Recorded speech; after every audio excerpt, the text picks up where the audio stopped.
こんにちは、日本語クラスです。お元気ですか？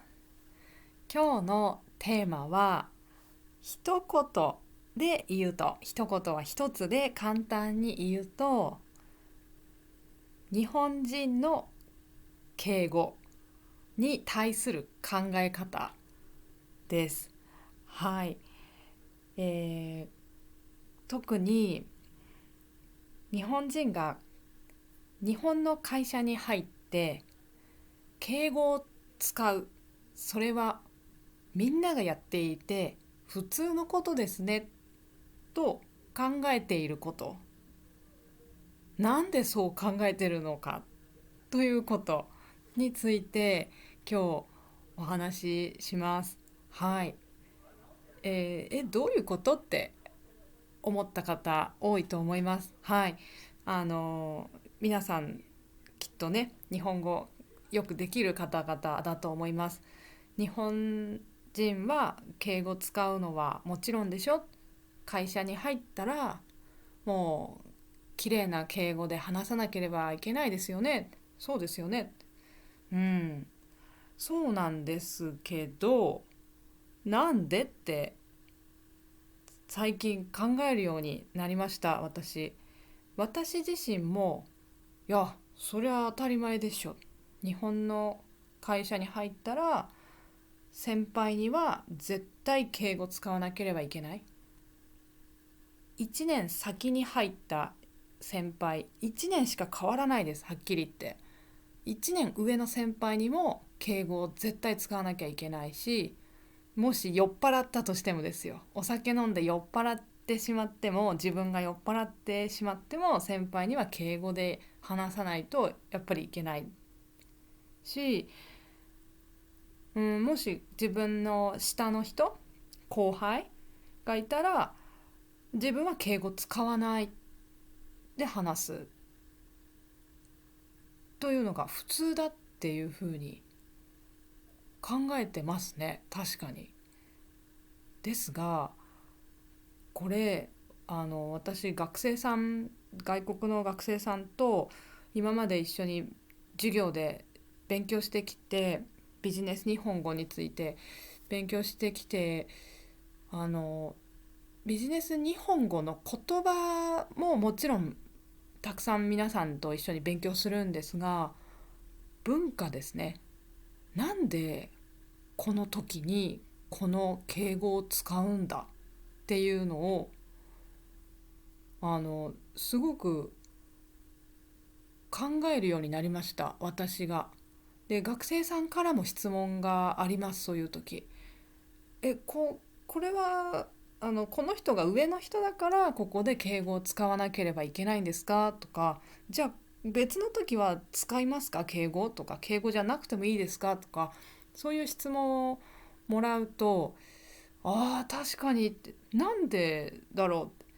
例えば自分より仕事ができない先輩がいる、その人にも敬語を使わなければいけないかとか、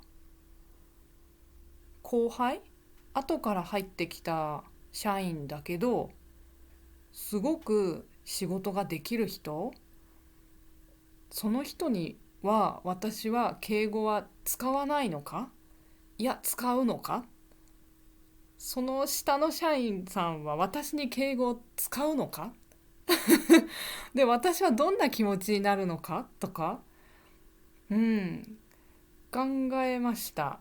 はい。で、確かにそう外国の方に言われてみると、外国の文化を持った人に言われると、あ、これ日本のビジネス文化というか日本の社会全体の考え方ってかなり独特、簡単に言うとちょっと変かもしれない、変だなって最近になって気がつきました、私。ですので、すごいよく考えてみました今回。はい。ですので今日はポッドキャストです。ほとんどスライドもないのでラジオのようにぜひ聞いてください。で、できるだけ簡単な言葉で、それも私の経験、子供の時の経験ですねを中心に話そうと思います。多分楽しいというかびっくりするんじゃないかなと思いますので、聞いていってください。はい。それで日本の文化とか日本人に対して理解が深まる。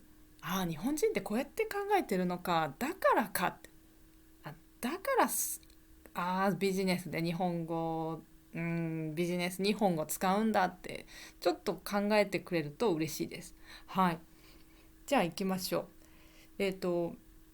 まず私はなんで自分が会社で働く、またはそうですね、ビジネスというところで電話ができたり、ビジネス電話ができたり、尊敬語とか、敬語ですね。みんなが、大好き大嫌いな敬語が、自然に使えるし、使わなくてはいけないって思ってるんですよ、頭の中で。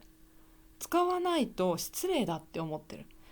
で、これは何でだろうって誰から教えてもらってというか、そうしなさいと言われてなったのかなっていうと、会社入ってからかなって思ったんですけど、そうじゃないんですね。で、あと本当にさっき最初に言った通り、会社に入った先の先輩たち、1歳上の先輩、1歳しか変わらないですよ。もしかしたら誕生日がちょっと先輩の方が早かっただけで、1年先に会社に入っただけの人もいますよ、実際。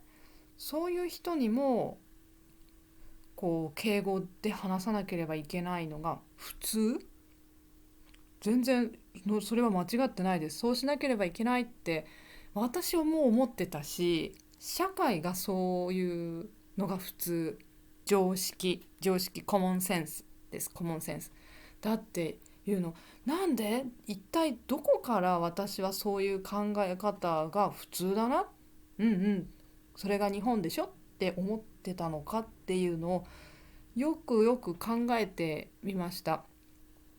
そしたら、いや、大学生からとかじゃないですね。もっともっと前です。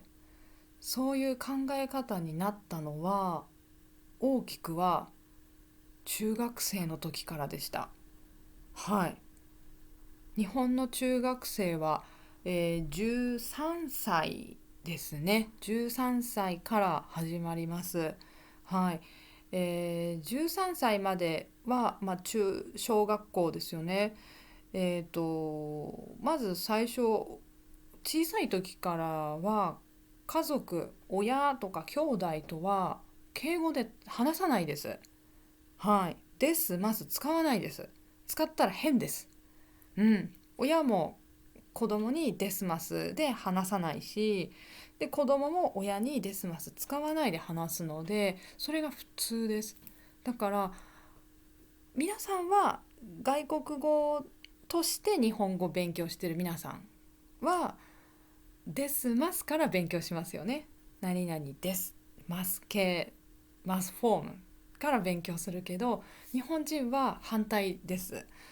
あの、他フォームですね。何々だとか何々だったとか、そっちから自然と覚えます。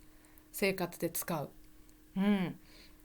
そして、そのようにして、小学校に入って7歳ぐらい、6歳7歳ぐらいから小学校入ります。そして、その時はクラスの先生にはできる子は、ですますで話すんですね。だからその時はあの親が誰かと話しているのを聞いていて、お母さんは自分とはデスマス使って話さないけど知らない人とかとはデスマス使って話してるなっていうのを見てるんですね、子供が。で、ああやって話すのか。そして親が結構子供に言います。先生とはデスマスで話さなければいけませんよ。で子供は「はい、って分かった」でデスマス使ってるんですね。それでだからその時には難しい敬語とかは学校では勉強してません。まだ7歳とかだと。はい。皆さんが知ってるおっしゃりますとか、えーご覧になりますとかそんなことは知らないです。うん。だけどあの3年生4年生、だいたい9歳10歳ですね。9歳10歳ぐらいになると小学校で「何々です」で「何々ます」の綺麗な丁寧な言い方と「何々だ」「何々だった」他フォームですね。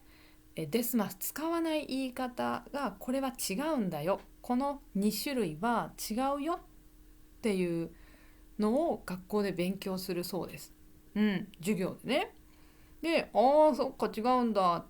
で、その後がですね、面白くて、5年生からはもうあれです。敬語の勉強が始まるそうです。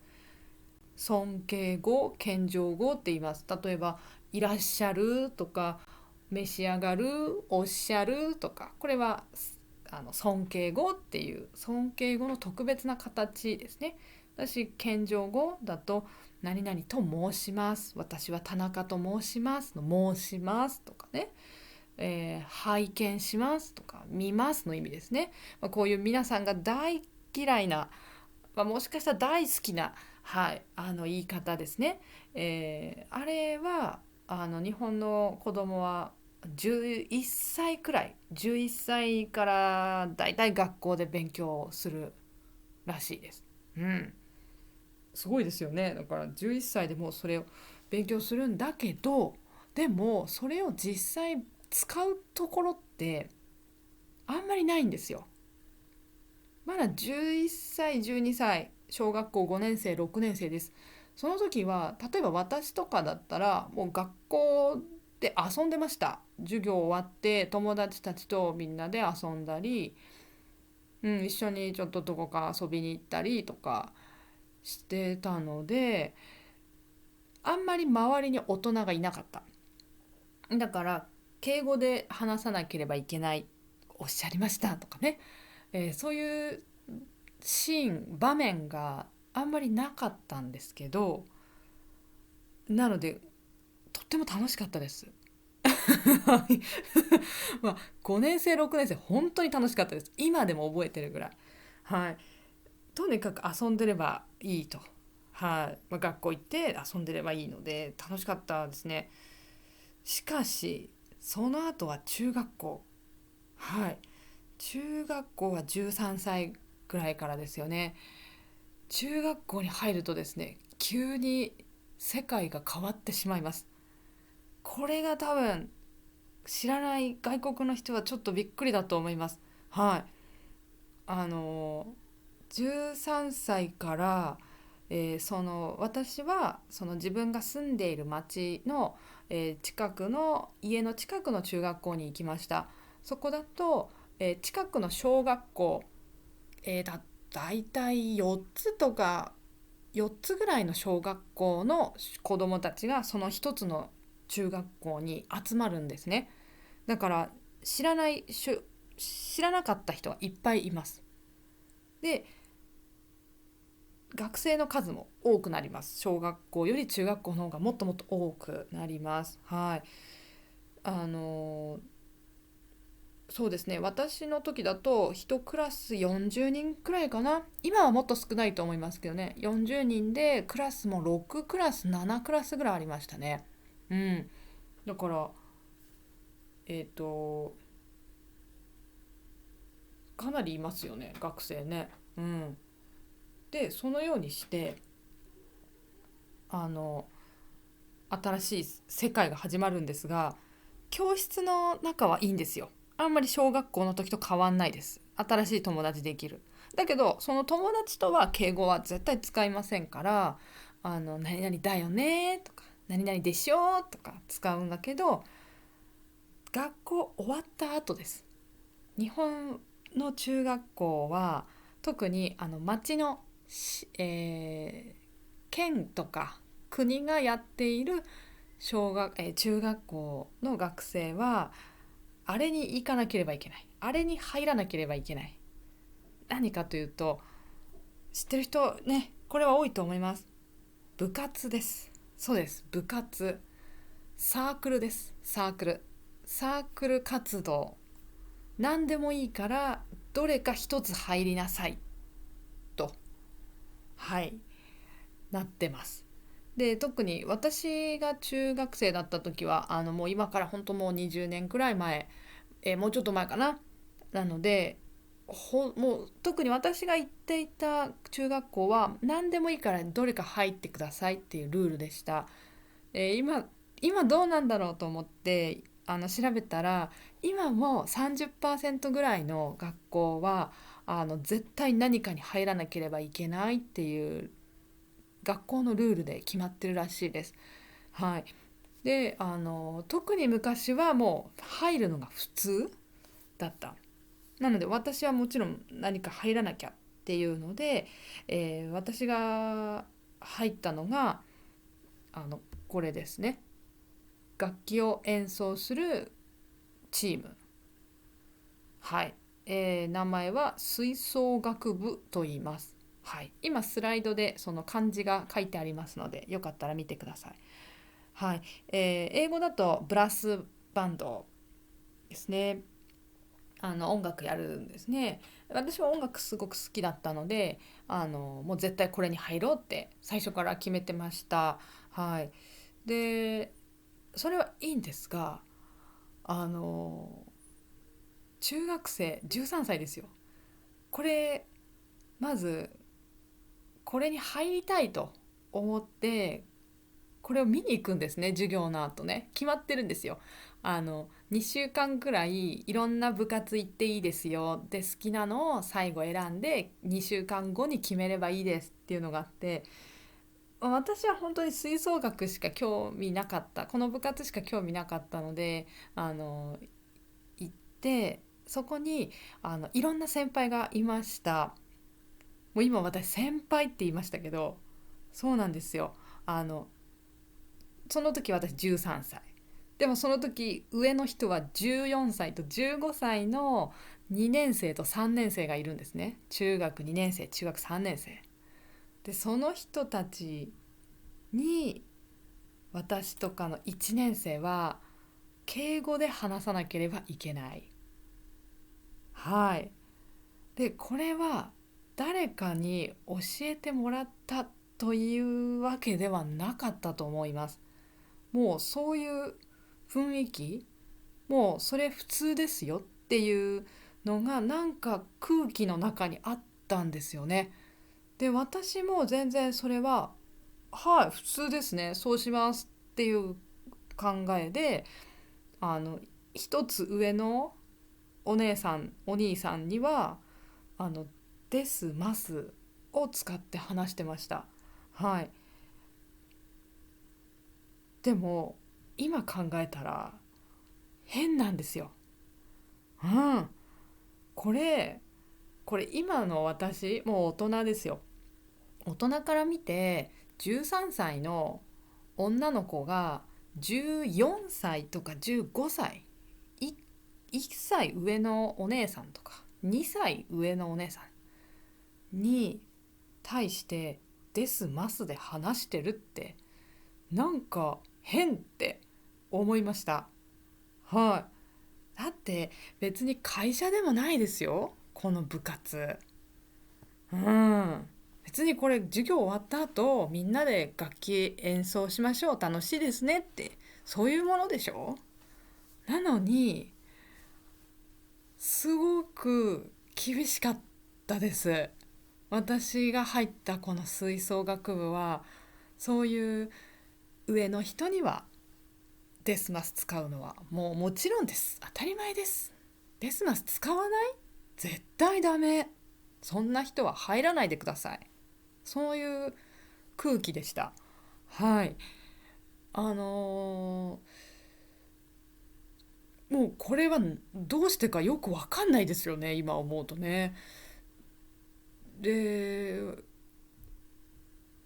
これってなんだろうと思って、あの今もやっぱりそうなのかなって思って、今回調べました。インターネットでもいろいろ見てみたら、あの今も変わらないそうです。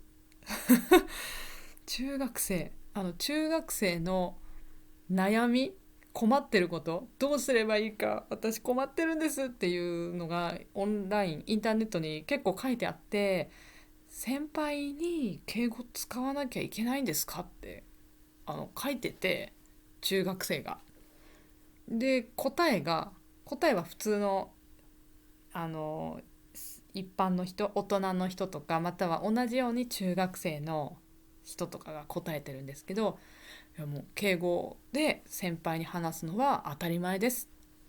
もうこれは日本の社会、大人になって会社に入る前の練習だと思って普通に敬語で話した方がいいですよってみんな書いてて、でも時々それはちょっと変ですよねって、いや私はあの敬語使わない先輩はいますよとかも書いてある人いて、よく読むとそれはもう小学校の時からその先輩のことを知っていた、前に一緒に遊んでた小学生の時で、中学生になって急に敬語使うと変な感じがするから使いません、でも他の先輩には使ってますって書いてあったりして、なんかやっぱり基本的にはもう部活では敬語を使うというのが普通なんだって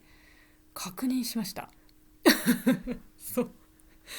それでこの部活では敬語を絶対使うというこの不思議な文化は、運動の部活、運動のサークルではもう本当にもう深い深い歴史があります。はい。運動の部活だと例えばバスケットボールとかバレーボール、サッカー部とか、まあそういうのですね。で特に野球です。野球部はもう本当敬語は当たり前というのが、これは私は今回インターネットで調べなくても分かってました。野球部は今も変わらないだろうなと。私の中学生だった20年ぐらい前と今変わってないだろうなと。はい。やっぱり変わってないです。全然変わってないみたいですよ。あのそれも最近まで野球部入ってた人がいて、その人にも同じことを言われました。はい。あの私スポーツジムに通ってるんですね。運動するジムで、そこのトレーナーさんですごくこう元気な人がいて、誰が来てもすごくこう挨拶を元気にする人なんですね。こんにちは、こんにちはしか言わないんですけど、誰にもね、もちろん仕事の一つとして挨拶してるとはいえ、他のトレーナーさんよりすごく声が大きいし、すごくこう明るい声で挨拶するんですよ。で私はその人にちょっと聞いたんですね。その人田中さんって言うんですけど、田中さんってすごいこう明るい挨拶いつもしてくれますよねってと聞いたら、はいって、僕は野球部だったんですって、中学校も高校も野球部で挨拶するのは当たり前、しないと怒られる、そういう環境だったから挨拶するのは普通なんです。で反対にこのジムで自分が挨拶してても答えてくれない、ほとんどみんな無視する、見てない、そのままスーッと通り過ぎるっていう人が多くて、なんでみんな通り過ぎるんだろう、無視するんだろうってそう思ってますって言ってて、ああなるほどと。挨拶するの普通かって。でやっぱりよく聞くと、野球部はあの例えば学生の時、それは高校って言ってましたけど、学校の廊下、教室の外の道ですね、学校の中で廊下で野球部の先輩に会ったら、もし偶然会ったら絶対にそこで大きい声で挨拶しないといけない。あ、先輩、多分名前をね、あ、何々先輩、あ、高橋先輩、こんにちは、言わないと先輩に「おいお前、ちょっとこっち来いよ、ちょっとこっち来なさい」ですね、こっち来いよと言われて、殴られると。殴るっていうの、バーンって顔をバシンってねするやつです。お前挨拶しないのかよ、俺は先輩だぞ、お前偉そうだな、どういうつもりだ、何様だ、ね、言いますが、うん、だから挨拶しないと痛いですね。顔を殴られますから、するのは普通だと、しなければいけないと、そういう環境だったそうなんですね。だからやっぱり当然ですけど敬語は使うし、もちろん先輩に敬語使わないなんて絶対ダメですよね。うん。だし挨拶も絶対するしという世界、そういう社会の中で、子供の時から、少なくとも中学生の時から、その人は13歳ですねの時から育っていますね。だから私よりももっともっとそういう上の人と下の人の関係が厳しい世界で育った人です、その田中さんは、そのトレーナーの田中さんは。だから田中さんにとっては敬語を使うのは全然変じゃない、当たり前だと思ってるでしょうね。この話は田中さんにはこう細かくしたことないですけど、なので野球部っていうのはそういうすごく厳しいです。上の人には絶対挨拶しなきゃいけないし、絶対敬語使わなきゃいけないし、使わないと、または挨拶しないと殴られる、バーンってそれですね。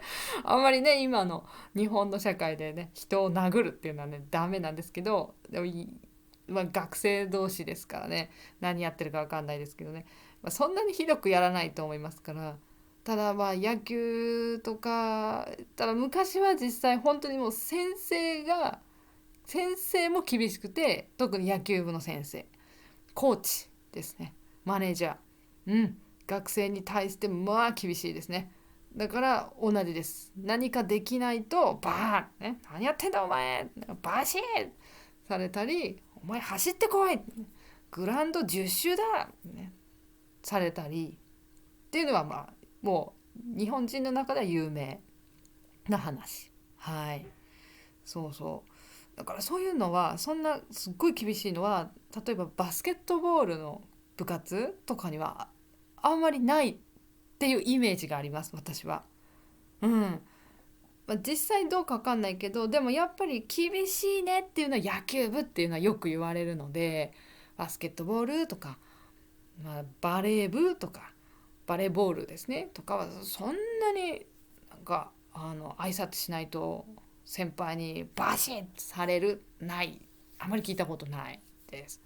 だからそういうところで、子供たちは13歳ぐらいからいろいろ勉強してるんですよね。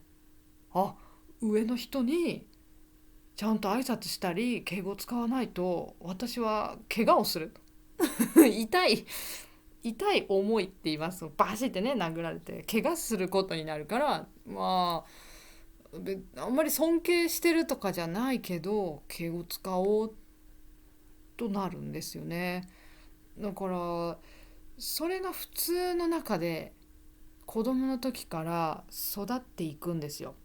私もそうだったし、私は吹奏楽部から始まったし、はい、中学校も吹奏楽部だし、高校でもこういう同じようにこう楽器のグループで私はやっていたので同じです。上の人には敬語使わなきゃいけないとか、そういう同じような社会でした。でその後大学行ってってなるので、もう考え方がもう頭の中に、まあ体ですよね、体に入ってしまってるんですよね。もうインストールされてるんですよ。それ普通。別に先輩が楽器が上手とか下手とか関係ない。一歳上だったらもう絶対敬語使うのは当たり前だよっていうふうに思って大人になりました。はい。なんだけどここでちょっと面白いのが、この部活の時に使ってる敬語と会社に入った後使う敬語っていうのは結構違うんですよ。で何が違うかっていうと、あの会社の中だと本当にもう皆さんが大嫌いなすごい難しい敬語を会社だと使う必要があります。それを使ってねっていうふうに求められます。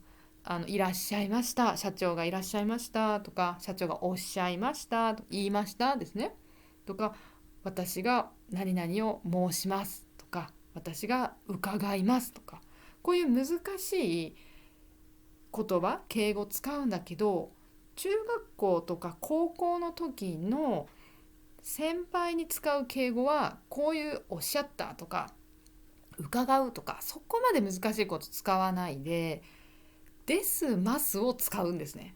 中学生とかだと、高校もです。ですます使って、他の部分は結構カジュアル普通の話し方してます。だけど最後は何々だよねとかじゃなくて何々ですよね、です絶対入る。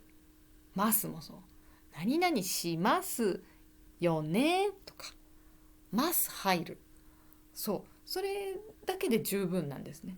それ以上中学生とか高校生で先輩が何々とおっしゃっていたのでとかおっしゃるぐらい、そこまでは私は使ってなかったし、そんなにそれを使わなければいけないとは言われなかったです。うん、でももちろん敬語っていうかですますは使うんですね。そう、この13歳になってから急に使うんですよ。部活で急に使わなきゃいけない。あれはなんかでも変な感じではあるんですが、今思うと変だけど、その時の私は普通だなと思って本当に普通に使ってたし、あの私はすごくラッキーなことにすごく先輩に大事にしてもらって、先輩と結構デスマスは使うんだけどいろんな話をよくしてました。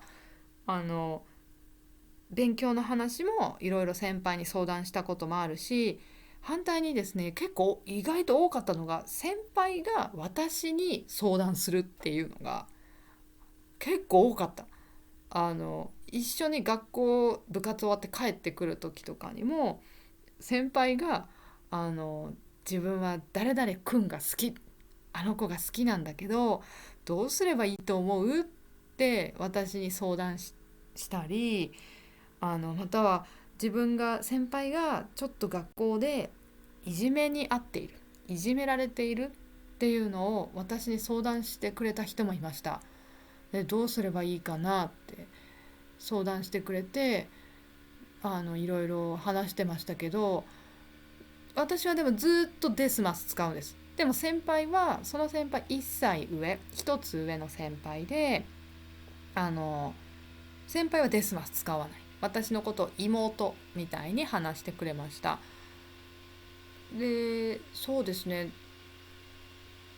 でも私もデスマス使ってるけど、心の中ではお姉さんみたいな気持ちで話してるから、あの別にいいんですね。デスマスつけるだけでいいので、思ってることを自由に話してました。うん。だから皆さんが思っているような敬語ってよく言われるのが尊敬している相手をリスペクトしてるから敬語を使うっていうのを結構日本語学校とか先生にも最初教えられると思うんですけど、実際は確かにそれは昔はそうだったんだけど、昔ですよ本当に最近じゃなくて、尊敬しているからそういう言葉ができたっていう歴史はあるっていうのは一つ理由としてあるけど、でも考え方としてはなんで使うかっていうと、敬語はですますもこのおっしゃるいらっしゃる申しますとかこういうのは全部一つマスクみたいなものだと言っていいと思います。コロナの時皆さんマスクをして、それもあの近くに近くの人とは少し距離ディスタンスを持って話しましょうって言ってましたよね。近く行ってはいけない、1メートルぐらい離れて話しましょうみたいな、相手のパーソナルスペース、相手の場所の近くにあんまり近づきすぎないで話す。敬語も似てるなって思いました。はい。なんで何かっていうと、敬語使ってると、敬語って反対に使わないと、もちろん家族ですね。家族には使わないです。で、特にお父さんお母さんとかには基本的には今使わない家族がもうほとんどです。はい。で、とてももう近い関係です。親と子供、または子供と兄弟、近い関係で、相手が何か悩んでるとか困ってるとか、または嬉しいこと悲しいこととかシェアしますよね、一緒って。だから相手の世界に自分もどんどん入ります。一緒にそれを喜んだり悲しんだりいろいろするのは普通だから、その時はデスマス使わないでマスクをしていない状態です、ある意味。で、知らない人の場合はマスクしてるんですね。だから相手の世界、相手の人が持ってるその人の世界の中に自分が入りすぎてしまうのを止めてる、防いでるのが敬語。入りすぎないようにうまく自分と相手の距離をずっと持つ、保つ、持ち続けるための道具、方法が敬語と言えるなと思いました。これ実私だけの考えではなくて、実際研究というかなんでしょうねそういうふうなことなんですね、敬語ってね。相手の距離を持つために正しく持つ、相手の世界に入りすぎない、または自分の世界にも入られないように守るために敬語を使うっていうのがあって、その例としてマスクっていうのは分かりやすいかもしれないと思って今言いました。うん、なので友達だと、例えばすごく仲がいい友達と食事をしてる時にマスクをしてると自分の顔が見えないですね。そして相手がマスクしてたら相手の顔も私たち見えないです。笑ってるの？怒ってるの？どんな顔してるの？よくわかんないし、見たいですよね。だからそれと同じ。だから友達だったらマスク取って話すけど、あんまりよく知らない人とか、まあちょっと仕事で一緒に仕事してるだけの人だったら、別に仕事ができればいいので、顔とか全部見えなくていい。マスクしてても平気って考えると、あのやっぱり関係ないというか、まあんまり近くの関係にならない人にはマスクをしていてもあまり大きな問題ではないので、そのままマスクしてる。だから敬語を使ってるってことです。敬語を使い続ける。だけど友達、本当の仲のいい友達だったら、ね、マスク取って話そうよ、顔がよく見えないよ、なりますね。だからマスク取る、それは敬語を使わないっていうことですね。うん、なのでそういうのが中学校から始まってるわけですよ。13歳から日本は。そして今も、私が中学生だったもう20年以上前もそうだし、今もそうだっていうこと。その文化ですね。一つの文化は今も続いています。だから今の中学生はその文化の中で大人になりますから、まあ今からそうですね、10年後ぐらい、彼らが23歳ぐらいになった時に日本の社会で働く時、また私と同じ考え方、会社の中では敬語を使うのは当たり前ですねと思っている人が多いと思います。今から10年経った後も。うん。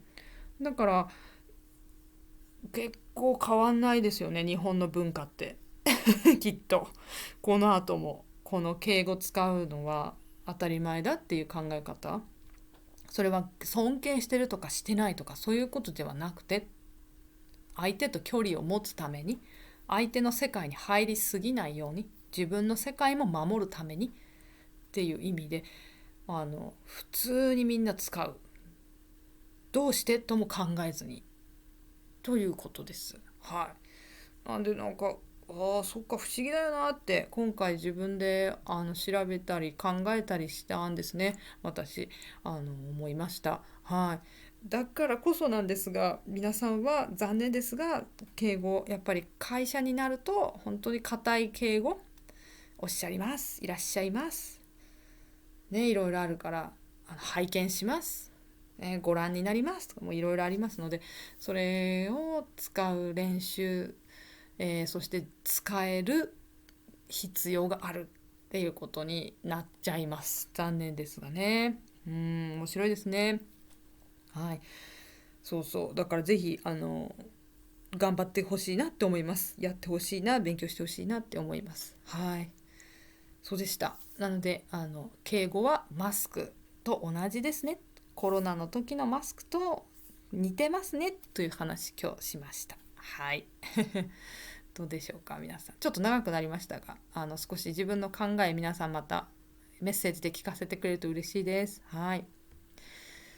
そしたらJLPT 勉強してる人、私ビデオレッスンありますので、よかったら使ってください。N2 も N1 もどちらもあります。長文もあるし、中文、短文、短い文も練習できます。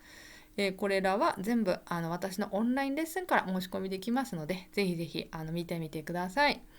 詳しいことオンラインレッスンに書いてあります。そしてビジネス日本語もZoom のレッスンで私が教えています。はい、よかったら来てください。ビジネス電話やります。本当にこのビジネス日本語は文法というか敬語ももちろんだし、あと日本の文化についてもよくわかるようになると思います。日本人の考え方ですね。はい、すごく大事ですね、考え方ってね。はい。これからはですね、電話もビジネス電話もだし、面接の時の、話し方、面接試験の時の話し方について勉強始まりますので、必要な人ぜひ来てください。そして、Zoom レッスン、会話の練習もしています。はい、こっちは友達と話す時の言い方ですます使わない話し方をまず中心に勉強しています。そしてですますも使う丁寧な話し方もこちら勉強できます。はい、こっちもとっても楽しいです。ぜひぜひ来てください。そして、プライベートレッスンもやっています。皆さんが勉強したいこと何でも一緒に勉強しましょう。皆さん一人と私一人でやります。はい、JLPT のリーディング、読解でもいいし会話でもいいし EJU 日本留学試験でもいいし、JLPT の何でもいいですよ。例えば語彙、文法、漢字、いろいろありますね。はい、何に困ってる、何のために勉強が必要かとか、ぜひ私に教えてください。はい、これについての、オンラインレッスン、これ全部オンラインレッスンです。これ全部下の、ところに申し込みというかクラスについての説明、リンクが書いてあります。はい、今日のビデオの下、ディスクリプションか下のコメントのところにありますので、リンクから見てみてください。はい、ぜひ一緒に勉強しましょう。どのコースもとっても楽しいですよ。はい、あと、ズームレッスンの、グループレッスンだと皆さんの友達もできますので、一緒にねみんなで勉強しましょう。はい、私Twitter、今の X ですね。X もやってます。このリンクも下のところに書いてありますので、ぜひフォローしてください。はい、またいろいろ一緒にというか、話していこうと思いますので、ぜひ聞いてください。今日ちょっと長くなりましたが、最後まで聞いてくださってありがとうございました。ぜひコメント待ってます。よろしくお願いします。ありがとうございます。